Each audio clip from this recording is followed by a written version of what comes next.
mindset is everything. And I know you talk about mindset a lot, but it is so key.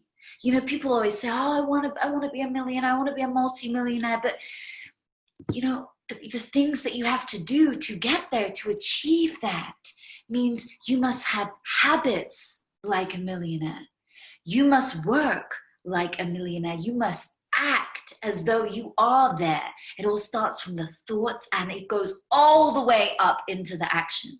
So many people just think, okay, got it, got this great idea, but you can worship at the temple of ideas and it will just stay there forever unless you execute it. And that's where it starts. I mean, if you want to understand the true principle of prosperity, right? Abundance. There are so many things. There are three main things out of them. I would say the law of compensation. It states the amount of money that you earn will be in the exact ratio of the need for what you do. So write this down if you guys are watching. We love to give our tips. Your ability to do it. The difficulty there will be in replacing you, and how big of a problem are you solving for others? Because the bigger problem you are solving for others means the bigger your success ultimately. What do you make of that?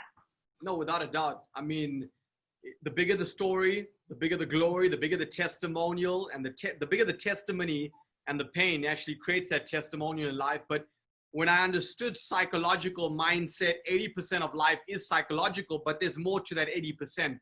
There's mindset, but then there's heart set, soul set, and we can even go more deeper into it. But that 80% is truly your foundation for that 20%. You don't really need to go out there and have 1,000 thoughts per day. You only need 1, 2, or 3 real good ones.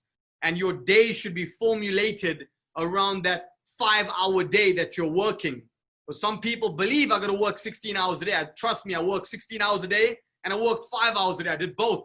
And I made 6 figures, 7 figures, and even 8 figures. But I needed me to understand, what am I? Am I the admin guy, or am I the visionary?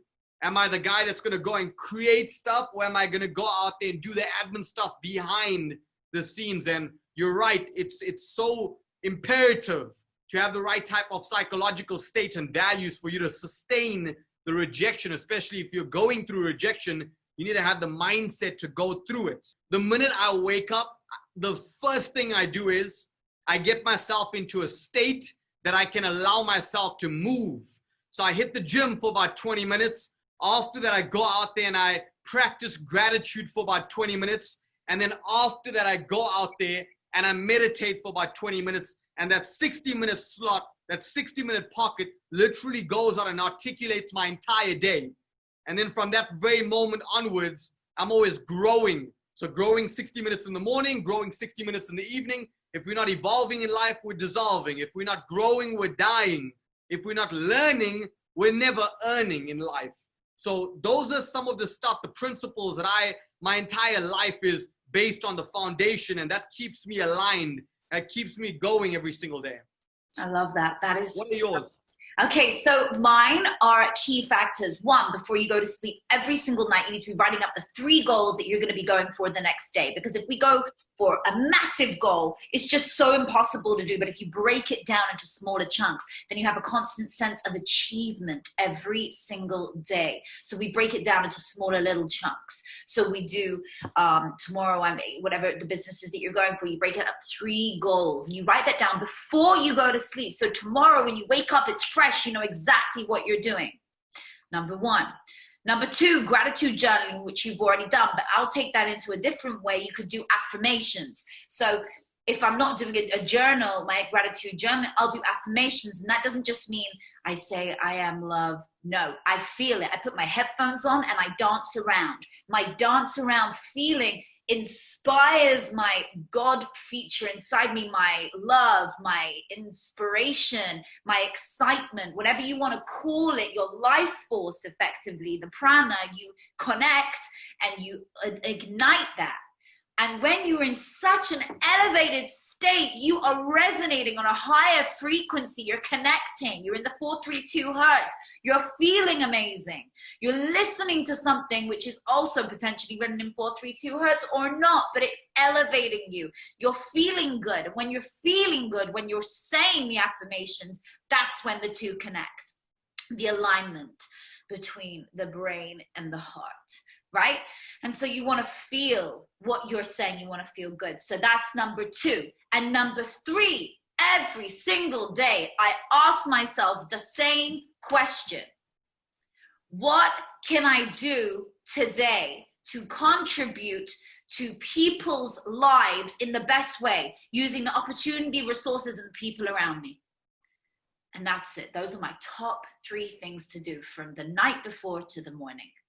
And I think if you focus on the things that you said, Sasha, that I've said, and people put these together, they are set up for success. They're going to feel amazing, and your life will start to change instantly. You know, that's the difference, right? With people like you and I, we're talking to the new generation. We're young. We are from a digital era. We're from a place where people do not have time for months of research and study. We were born as millennials. We are here as people who are serving it on a plate instantly, because people do not have time to study. And what do we give them? We give them instant knowledge and instant results right now.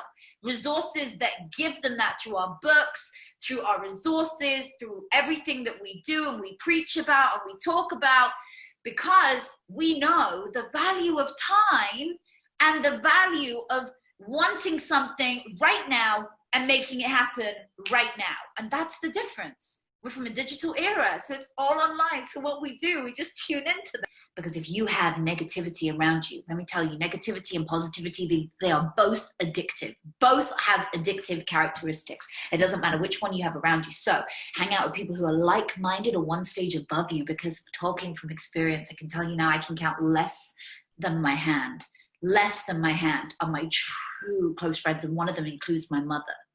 So the people who are around you will affect you. So if somebody around you is doing something that you love, right? They're praying all the time. They're doing something beautiful. Then you will find yourself loving prayer more, doing more prayer, doing something which you love because you're around that person. But if you're around someone who's just a waster, constantly moaning and judging and having a bitch about something, or a whine, or being ungrateful, that person will rub off on you, and you'll find yourself, without knowing, being more snappy, or just saying to somebody, oh God, I don't care about that. You're not yourself. You're not being yourself. You're just simply, it's rubbing off on you. Choose your friends wisely, because it rubs off on you. Choose your people wisely.